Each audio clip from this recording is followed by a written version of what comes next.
Hello everyone, welcome to traditional veg food recipes.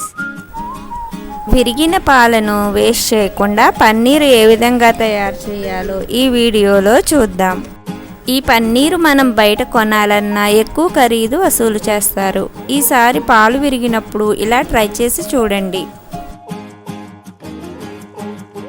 ఇలా పాలు విరిగిపోయినప్పుడు నీరు లేకుండా విరుగునంతా వడగొట్టుకోవాలి.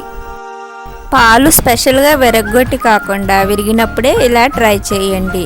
నీరంతా పూర్తిగా వడగొట్టుకున్న తర్వాత విరుగునంతా ఒక పొడి క్లాత్లోకి తీసుకోవాలి. ఇలా పూర్తిగా వడగొట్టుకున్న తర్వాత వాటర్ లేకుండా ఒకసారి గట్టిగా ఇలా పిండుకోవాలి. ఇప్పుడు స్క్వేర్ షేప్లో ఈ పాల విరుగునంతా సెట్ చేసుకోవాలి. ఇలా స్క్వేర్ షేప్లో సెట్ చేసుకున్న తర్వాత ఇప్పుడు దీని మీద ఏదైనా బరువైన వస్తువును ఒక 2 గంటల సేపు ఉంచాలి. ఒక 2 నుంచి 3 గంటల తర్వాత ఈ బరువు తీసేస్తే పన్నీర్ ఎంత చక్కగా రెడీ అయ్యిందో చూసారుగా.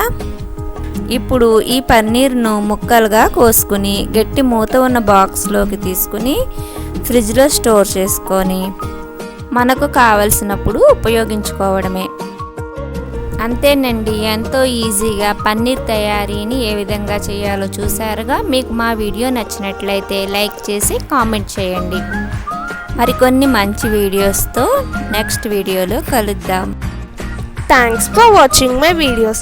Please like, share and subscribe my channel. Please click the bell icon for getting the more videos from our channel.